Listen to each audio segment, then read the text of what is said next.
जय श्री कृष्ण। आप सभी को ज्येष्ठ मास शनि प्रदोष व्रत की ढेरों शुभकामनाएं। प्रिय भक्तों, हिंदू धर्म में प्रदोष व्रत को अत्यंत पावन और मंगलकारी माना जाता है। हर महीने के कृष्ण और शुक्ल पक्ष में आने वाली त्रयोदशी तिथि का अपना विशेष महत्व है, लेकिन शनिवार को पड़ने वाला शनि प्रदोष व्रत सबसे शुभ और विशेष फलदायी माना जाता है। यह व्रत न केवल भोलेनाथ को ही प्रसन्न करने वाला होता है, बल्कि इसके माध्यम से शनिदेव की भी प्राप्ति होती है। कथाओं में वर्णन आता है कि इस दिन जो भक्त श्रद्धा और भक्ति से व्रत रखकर संध्या समय शिवलिंग पर जलाभिषेक करते हैं, वे अपने जीवन के समस्त दुख, शनि दोष और पापों से मुक्त होकर सुख, स्वास्थ्य और समृद्धि प्राप्त करते हैं। शास्त्रों में कहा गया है, शनि प्रदोष व्रत करने से व्यक्ति के जीवन से कठिनाइयां दूर होती हैं और उनके सभी कार्य भी सफल होते हैं। शनि प्रदोष व्रत की कथा सुनना और सुनाना दोनों ही पुण्यदायी हैं। आइए श्रोताओं, आज हम सभी इसी पावन अवसर पर शनि प्रदोष व्रत की कथा का श्रवण करेंगे। इस बार ज्येष्ठ महीने के शुक्ल पक्ष में पड़ने वाला प्रदोष व्रत शनि प्रदोष व्रत है, जो कि इस बार 27 जून दिन शनिवार को रखा जा रहा है और इस दिन प्रदोष काल का समय रहेगा शाम 7:04 से लेकर 9:06 तक। आइए श्रोताओं, आज शनि प्रदोष व्रत कथा सुनने से पहले हम सभी मिलकर भगवान श्री गणेश जी का आवाहन करें। हे विघ्नहर्ता श्री गणेश, आप बुद्धि, विवेक, शुभता और मंगल के अधिपति हैं। प्रत्येक शुभ कार्य की शुरुआत आपके स्मरण और आह्वान के बिना अधूरी होती है। आज इस पवित्र शनि प्रदोष व्रत में मैं आपसे पूर्वक प्रार्थना करता हूं या करती हूं कि आप पधारें और मेरे इस व्रत, पूजा और साधना को सफल बनाएं।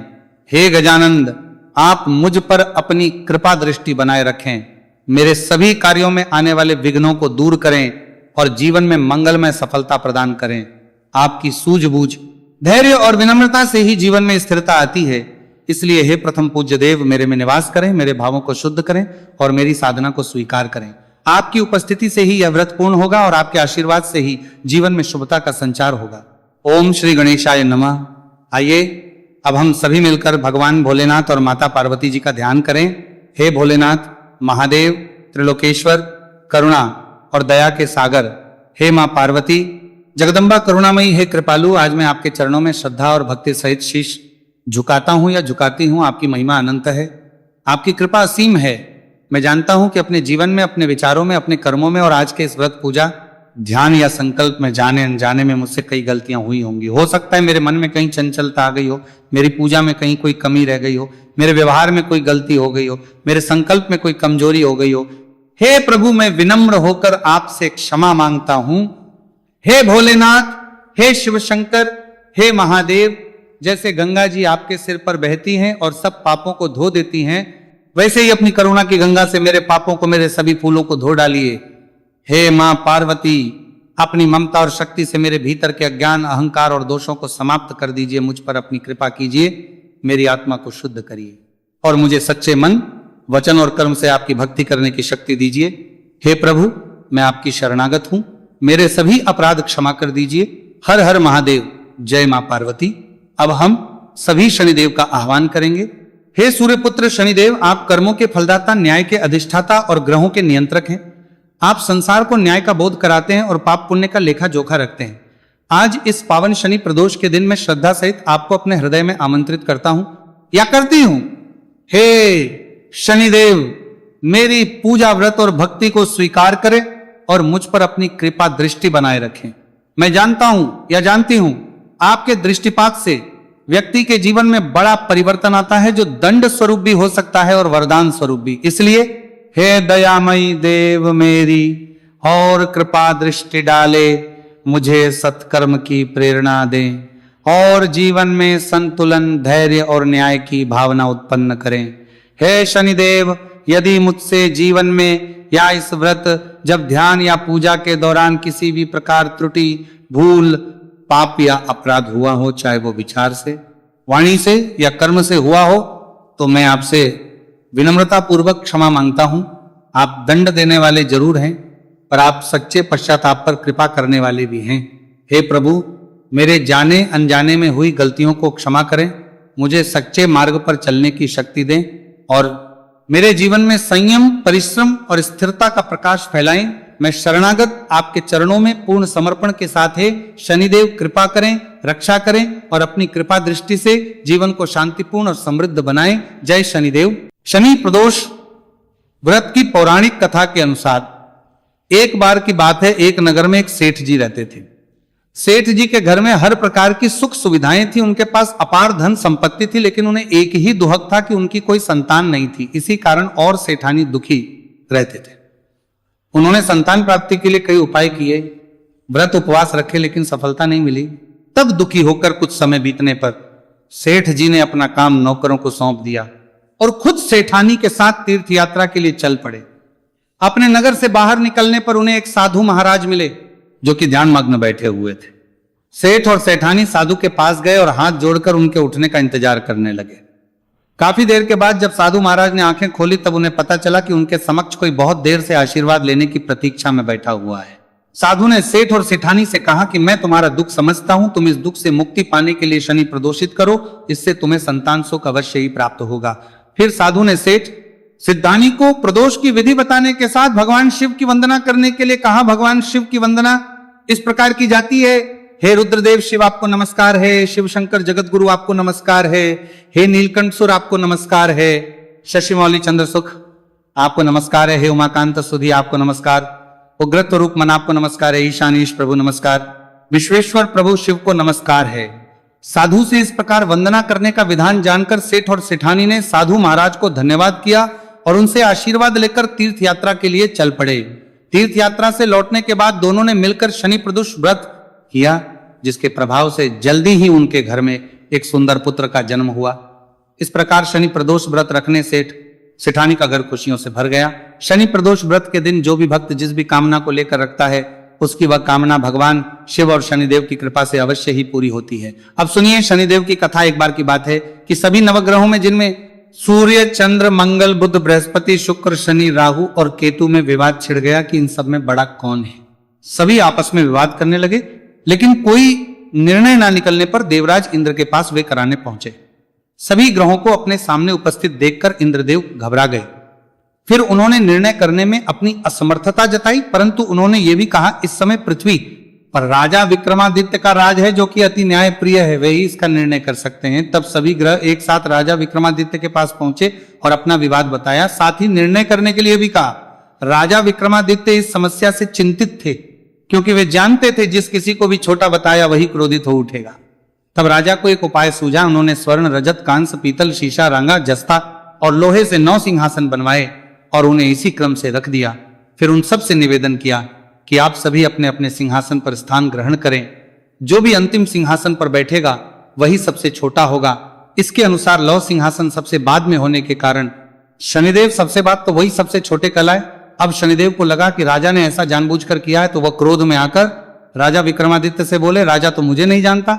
सूर्य एक राशि में 1 महीना, चंद्रमा 2.25 दिन, मंगल 1.5 महीना, बृहस्पति 13 महीने, बुध और शुक्र 1-1 महीने विचरण करते हैं, लेकिन मैं 2.5 से 7.5 साल तक रहता हूं। बड़े बड़ों का मैंने विनाश किया है। श्री राम की 7.5 आई तो उन्हें वनवास हो गया, रावण की आई तो उसकी लंका को वानरों की सेना से हारना पड़ा। अब तुम सावधान होकर रहना। ऐसा कहकर कुपित हुए शनिदेव जी वहां से चले गए और तब अन्य ग्रह भी खुशी खुशी चले गए। कुछ समय बाद राजा की 7.5 आई, तब शनिदेव घोड़ों के सौदागर बनकर वहां आए। उनके पास कई सारे बढ़िया घोड़े थे। राजा ने यह समाचार सुनकर अपने अश्वपाल को अच्छे घोड़े खरीदने की आज्ञा दी। उसने कई अच्छे घोड़े खरीदे और एक सर्वोत्तम घोड़े को राजा की सवारी करने दे दिया। अब जैसे ही राजा उस घोड़े पर सवार हुए, वो घोड़ा सरपट वन की ओर भागा और घने जंगल में पहुंचकर वो अंतर ध्यान हो गया। अब राजा भूख प्यास से भटकते रहे। तब एक वाले ने उन्हें पानी पिलाया।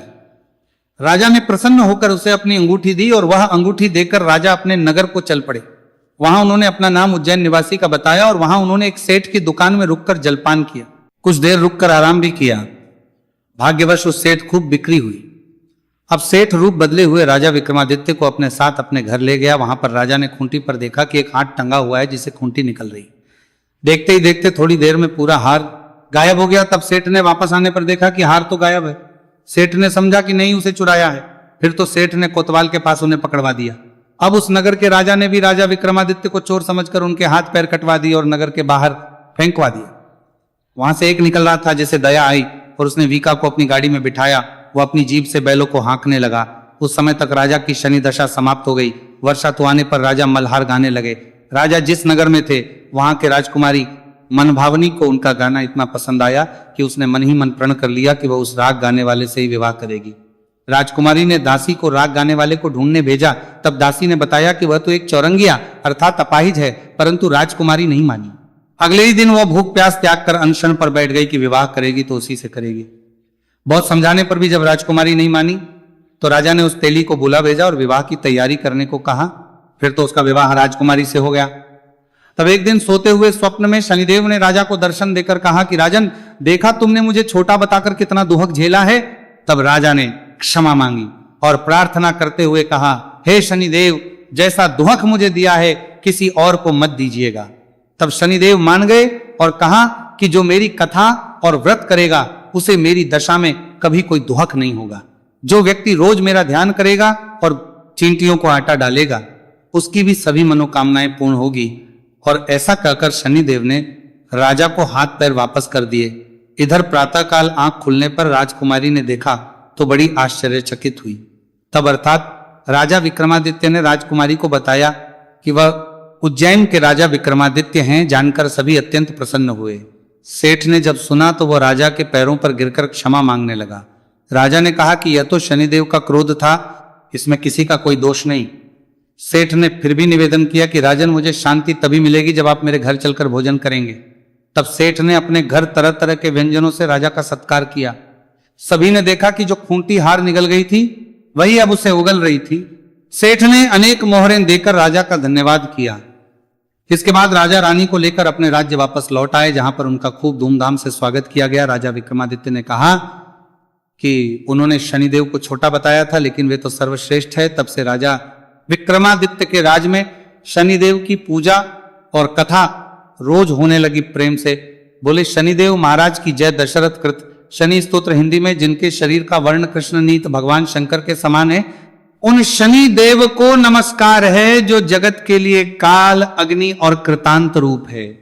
उन शनिश्चर को वारंवार नमस्कार है जिनका शरीर कंकाल जैसा मानसहीन तथा जिनकी दाढ़ी, मूंछ और जटा बड़ी हुई है।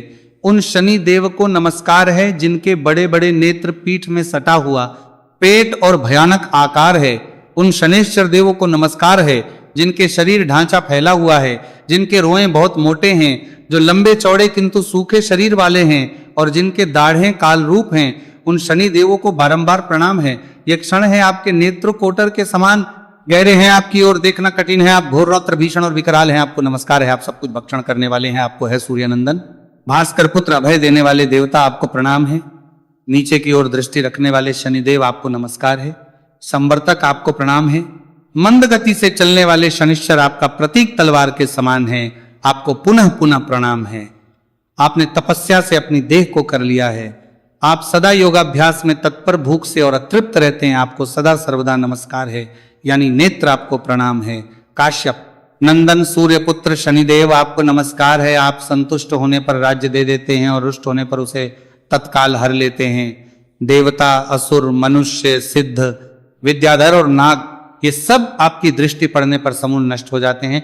देव मुंह प्रसन्न होइए, मैं वर पाने के योग्य हूं और आपकी शरण में आया हूं। जय शनिदेव।